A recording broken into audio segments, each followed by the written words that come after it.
रात के ठीक 2 बज रहे थे।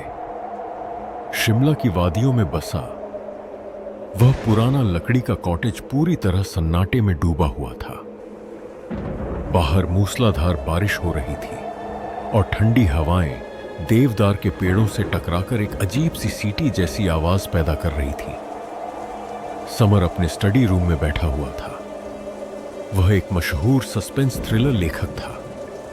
पिछले 3 सालों से उसकी कोई किताब हिट नहीं हुई थी। पब्लिशर का भारी दबाव था और आज रात उसकी नई किताब का आखिरी चैप्टर पूरा करने की डेडलाइन थी। कॉफी का खाली मग टेबल पर रखा हुआ था और कंप्यूटर स्क्रीन की नीली रोशनी समर के थके हुए चेहरे पर पड़ रही थी। तभी टन टन टन दरवाजे की घंटी बजी। समर चौंक गया। इस सन्नाटे में, इस पहाड़ी इलाके में और इस तूफानी रात को 2 बजे कौन आ सकता था? उसका दिल तेजी से धड़कने लगा। उसने खिड़की से बाहर झांकने की कोशिश की, लेकिन बाहर घना कोहरा और अंधेरा था। उसने खुद को समझाया, शायद कोई राहगीर होगा जिसकी गाड़ी खराब हो गई होगी। समर ने अपनी दराज से एक भारी टॉर्च निकाली, उसे हाथ में लिया और दबे पांव मुख्य दरवाजे की तरफ बढ़ा। कौन है? समर ने भारी आवाज में पूछा। कोई जवाब नहीं आया, बस बाहर बारिश की आवाज आ रही थी। जैसे ही समर मुड़कर वापस जाने लगा, दरवाजा फिर से खटखटाया गया। इस बार आवाज तेज थी। धप धप धप। समर ने धीरे से सिटकनी सरकाई और दरवाजा खोला। बाहर एक औरत खड़ी थी। वह सिर से पैर तक भीगी हुई थी। उसने एक लंबा गहरे लाल रंग का ओवरकोट पहन रखा था। उसके बाल चेहरे पर बिखरे हुए थे और उसका चेहरा पीला पड़ा हुआ था। उसकी आंखों में एक अजीब सा खौफ था। कृपया मुझे अंदर आने दीजिए, कोई मेरा पीछा कर रहा है, वह मुझे मार डालेगा। उसकी आवाज थरथरा रही थी। समर ने असमंजस में एक पल के लिए सोचा, फिर इंसानियत के नाते उसे अंदर बुला लिया। उसने तुरंत दरवाजा बंद करके कुंडी चढ़ा दी। बैठिए, समर ने सोफे की तरफ इशारा करते हुए कहा। वह अंदर गया और उसके लिए एक सूखा तौलिया और एक कप गर्म पानी लेकर आया। औरत ने तौलिया लिया और अपने सिर को सुखाते हुए कहा, मेरा नाम माया है। मेरी गाड़ी यहां से 2 किलोमीटर दूर खाई के पास बंद हो गई। जब मैं मदद ढूंढने निकली तो मैंने देखा कि एक काले रेनकोट में कोई आदमी हाथ में धारदार हथियार लिए मेरे पीछे आ रहा था। मैं जान बचाकर भागी और आपके घर की लाइट देखकर यहां आ गई। समर ने माया को ध्यान से देखा। वह दिखने में संभ्रांत लग रही थी, लेकिन उसकी आंखों में जो डर था वह बेहद असली था। चिंता मत कीजिए, आप यहां सुरक्षित हैं, समर ने कहा। मैं पुलिस को फोन करता हूं। समर ने अपना मोबाइल उठाया, लेकिन उसमें नेटवर्क नहीं था। पहाड़ी तूफानों में ऐसा होना आम बात थी। उसने कॉटेज के कोने में रखे लैंडलाइन फोन को उठाया। रिसीवर कान से लगाते ही समर के चेहरे का रंग उड़ गया। लाइन कटी हुई थी, लेकिन अजीब बात यह थी कि लाइन कटी होने की आवाज टूट टूट नहीं थी, बल्कि ऐसा लग रहा था जैसे कोई दूसरी तरफ से सिर्फ सांसें ले रहा हो। हंस हंस हंस। समर ने झटके से फोन रख दिया। उसने माया से कहा, फोन काम नहीं कर रहे हैं, हमें सुबह होने का इंतजार करना होगा। माया ने सिर हिलाया, लेकिन तभी समर की नजर माया के कोट के निचले हिस्से पर पड़ी। वहां खून के कुछ सूखे धब्बे थे। समर के दिमाग में खतरे की घंटी बजी।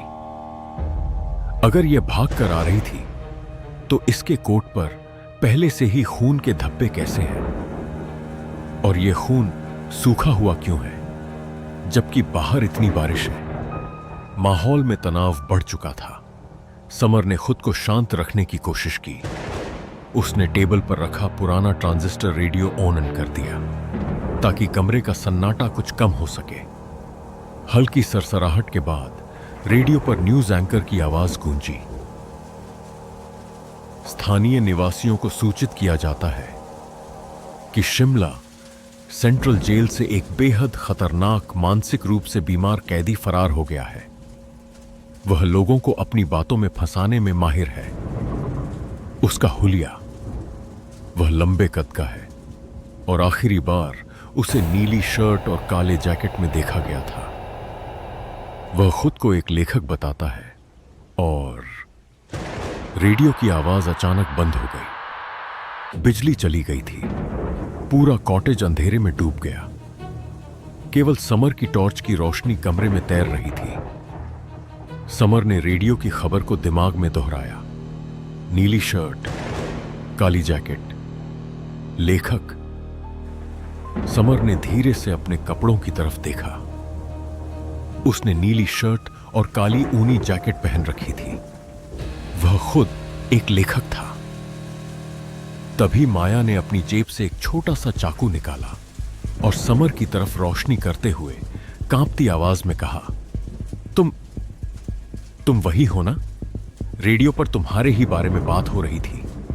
तुम जेल से भागे हुए कातिल हो। समर के होश उड़ गए। क्या? नहीं, मैं तो इस कॉटेज का मालिक हूं। मैं पिछले 5 साल से यहां रह रहा हूं। तुम गलत समझ रही हो। झूठ मत बोलो, माया चिल्लाई। तुमने मुझे फंसाने के लिए अंदर बुलाया। तुम्हारी लैंडलाइन की तार पहले से कटी हुई थी। मैंने देखा है।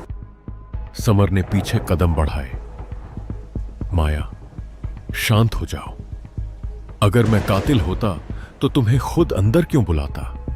और तुम्हारे कोट पर वह खून कैसा है? कमरे में केवल दोनों के सांस लेने की आवाजें आ रही थी। सस्पेंस चरम पर था। दोनों एक दूसरे को शक की निगाहों से देख रहे थे। दोनों में से कोई एक झूठ बोल रहा था, या शायद दोनों ही किसी बड़े जाल में फंसे थे। तभी कॉटेज की ऊपरी मंजिल एटिका से कुछ गिरने की आवाज आई। धड़! दोनों जम गए।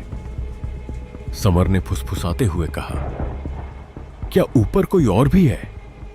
माया का चाकू से हाथ ढीला पड़ गया। उसने डरते हुए ऊपर की ओर देखा।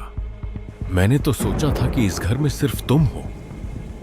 मैं अकेला ही रहता हूं, समर ने कहा। समर ने टॉर्च की बीम को सीढ़ियों की तरफ घुमाया जो ऊपरी मंजिल पर जाती थी। सीढ़ियों पर पानी की गीली बूंदें और कीचड़ के निशान थे। कोई हाल ही में बाहर से सीधा ऊपर गया था। समर ने माया को इशारा किया कि वह शांत रहे। उसने दीवार पर टंगे एक पुराने शोपीस कुल्हाड़ी को हाथ में ले लिया। अब उन दोनों के बीच का आपसी शक थोड़ी देर के लिए गायब हो चुका था, क्योंकि एक तीसरा और बड़ा खतरा उनके सिर पर मंडरा रहा था। वे दोनों धीरे धीरे सीढ़ियां चढ़ने लगे। हर कदम के साथ लकड़ी की सीढ़ियां चरमराहट पैदा कर रही थीं, जो दिल की धड़कन को और बढ़ा रही थी। ऊपरी मंजिल का दरवाजा आधा खुला हुआ था। अंदर पूरी तरह अंधेरा था। जैसे ही समर ने टॉर्च अंदर चमकाई, कमरे के बीचों बीच एक कुर्सी रखी थी और उस कुर्सी पर कोई बैठा हुआ था। वहां कौन है? समर ने चिल्लाकर पूछा। कोई जवाब नहीं। समर आगे बढ़ा और उसने कुर्सी पर बैठे इंसान के कंधे पर हाथ रखा। वह व्यक्ति एक तरफ लुढ़क गया। वह एक मृत शरीर था। एक अधेड़ उम्र के व्यक्ति की लाश, जिसकी गर्दन पर गहरे घाव थे। खून अभी भी बह रहा था। हे भगवान! माया चीख पड़ी और उसने अपना मुंह बंद कर लिया। समर ने लाश के चेहरे पर टॉर्च मारी। वह चेहरा समर के लिए अजनबी नहीं था। ये तो इस कॉटेज के असली मालिक मिस्टर अवस्थी हैं, समर के मुंह से निकला। माया ने समर की तरफ देखा। उसकी आंखों में अब मौत का खौफ था। अगर ये असली मालिक हैं, तो तुम कौन हो और तुम यहां क्या कर रहे हो? समर ने अपनी कुल्हाड़ी नीचे कर ली। उसके चेहरे पर अब डर का कोई नामो निशान नहीं था। उसकी घबराहट अचानक एक ठंडी, डरावनी मुस्कान में बदल गई। कमरे की खिड़की से बिजली चमकी, जिससे समर का चेहरा एक पल के लिए सफेद रोशनी में नहा गया। उसकी आंखें एकदम बेजान और क्रूर लग रही थीं। तुमने बिल्कुल सही कहा था माया, समर ने बेहद शांत और भारी आवाज में कहा। रेडियो पर जिस कैदी की बात हो रही थी वह मैं ही हूं। माया पीछे हटने लगी, लेकिन पीछे दीवार थी। नहीं नहीं प्लीज, समर ने कहा। मैं पिछले 3 साल से ब्लॉक महसूस कर रहा था। मेरी कहानियों में वह खौफ नहीं आ पा रहा था जो पहले था। प्रकाशक कह रहे थे कि मेरी कला मर चुकी है, इसलिए मैंने सोचा कि क्यों न इस बार कुछ असली किया जाए। असल जिंदगी का सस्पेंस थ्रिलर। मिस्टर अवस्थी केवल पहले पात्र थे। माया थर-थर कांप रही थी। और मैं, तुम मेरी कहानी का क्लाइमेक्स हो माया। इस तूफानी रात में एक बेबस लड़की का कातिल के चंगुल में फंसना कितना परफेक्ट एंडिंग है ना? समर आगे बढ़ा। माया ने पूरी ताकत से चीखने की कोशिश की, लेकिन समर ने झपट्टा मारकर उसका मुंह बंद कर दिया। दोनों के बीच कशमकश शुरू हो गई। माया ने अपनी जान बचाने के लिए समर के हाथ पर काटा और अपनी जेब से वही छोटा चाकू निकालकर समर के पेट में घोंप दिया। आह! समर चिल्लाया और पीछे हट गया। माया ने मौका देखा और नीचे की तरफ भागी। वह मुख्य दरवाजे की तरफ दौड़ी, लेकिन दरवाजा बाहर से लॉक था। समर ने चाबी अपनी जेब में रख ली थी। पीछे से समर धीरे धीरे सीढ़ियों से नीचे आ रहा था। पेट से खून बहने के बावजूद उसके चेहरे पर एक विक्षिप्त मुस्कान थी। तुम बच नहीं सकती माया। इस खेल का लेखक मैं हूं और अंत भी मैं ही तय करूंगा। माया घबराकर रसोई की तरफ भागी। उसने वहां से एक बड़ा फ्राइंग पैन उठाया और खुद को बचाने के लिए तैयार हो गई। समर जैसे ही रसोई में दाखिल हुआ, अचानक पूरे कॉटेज की लाइट आ गई। पीली रोशनी में रसोई के फर्श पर बहता हुआ लाल खून साफ दिख रहा था। लेकिन तभी मुख्य दरवाजे को किसी ने बाहर से बहुत जोर से तोड़ा। धड़ाम!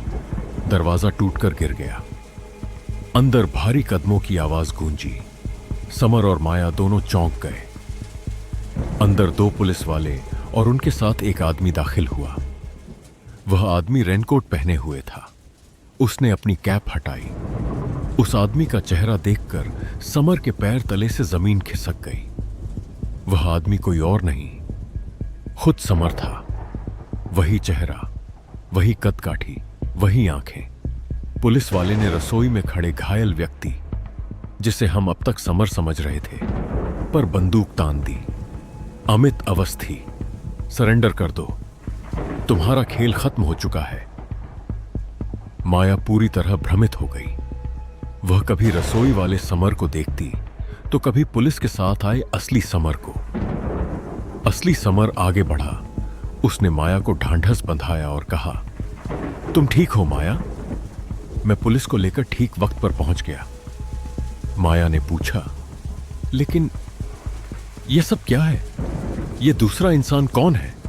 असली समर ने गहरी सांस ली और रसोई वाले हम शक्ल अमित की तरफ देखा। यह अमित अवस्थी है, मिस्टर अवस्थी का मानसिक रूप से बीमार बेटा। इसे बचपन से ही मुझसे और मेरी पहचान से नफरत थी। यह खुद को समर समझने लगा था। इसने जेल से भागने के बाद मेरे ही चेहरे की प्लास्टिक सर्जरी करवाई ताकि यह मेरी जगह ले सके। इसने मेरे पिताजी मिस्टर अवस्थी को मार डाला ताकि यह साबित कर सके कि असली हत्यारा समर ही है। अमित जोर जोर से हंसने लगा। उसके पेट से खून बह रहा था, लेकिन उसकी हंसी रुक नहीं रही थी। हा हा हा। समर, तुम्हें क्या लगता है तुम जीत गए? तुमने अपनी इस नई किताब की आउटलाइन अपने लैपटॉप पर छोड़ी थी ना? मैंने उसे पढ़ा था। उस कहानी में लिखा था कि अंत में असली समर मारा जाएगा और बहरूपिया उसकी जगह ले लेगा।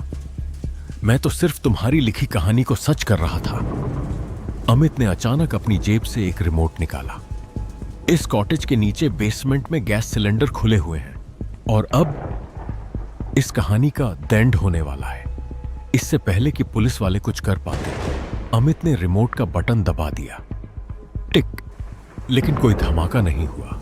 असली समर ने मुस्कुराते हुए अपनी जेब से एक और छोटा डिवाइस निकाला। अमित, एक लेखक हमेशा अपने ड्राफ्ट को फाइनल करने से पहले उसमें कुछ बदलाव करता है। मैंने गैस कटर और रिमोट का कनेक्शन पहले ही काट दिया था जब मैं शाम को कॉटेज आया था। पुलिस वालों ने तुरंत आगे बढ़कर अमित को दबोच लिया और उसे हथकड़ी पहना दी। अमित पागलों की तरह चिल्ला रहा था, यह कहानी मेरी थी, यह अंत मेरा था। सुबह हो चुकी थी, बारिश थम गई थी और बादलों के पीछे से सूरज की पहली किरणें देवदार के पेड़ों पर चमक रही थीं। एम्बुलेंस और पुलिस की गाड़ियां अमित को लेकर जा चुकी थीं। माया कॉटेज के बरामदे में बैठी चाय पी रही थी। समर उसके पास आया। अब तुम कैसा महसूस कर रही हो माया? समर ने पूछा। बेहतर, माया ने मुस्कुराते हुए कहा। यह रात मेरी जिंदगी की सबसे भयानक रात थी, लेकिन मुझे खुशी है कि तुम असली समर हो। समर ने चाय की चुस्की ली और खिड़की से बाहर देखते हुए कहा, हां, सच हमेशा जीतता है। समर बरामदे से उठकर अपने स्टडी रूम में गया। उसने लैपटॉप खोला। स्क्रीन पर उसकी नई किताब का आखिरी पन्ना खुला हुआ था। उसने कीबोर्ड पर उंगलियां चलाईं और आखिरी कुछ लाइनें लिखीं। और इस तरह बहरूपिया अमित को पुलिस ले गई। असली समर ने माया को बचा लिया, लेकिन माया यह कभी नहीं जान पाएगी कि असली अमित अवस्थी 3 साल पहले ही एक हादसे में मारा जा चुका था। और आज जो पुलिस के साथ समर बनकर आया था, वह दरअसल प्लास्टिक सर्जरी कराया हुआ वही कैदी था जिसने असली लेखक समर को 2 साल पहले ही ठिकाने लगा दिया था। समर ने लैपटॉप बंद किया, अपनी काली जैकेट ठीक की और एक रहस्यमयी मुस्कान के साथ खिड़की से बाहर कोहरे को देखने लगा।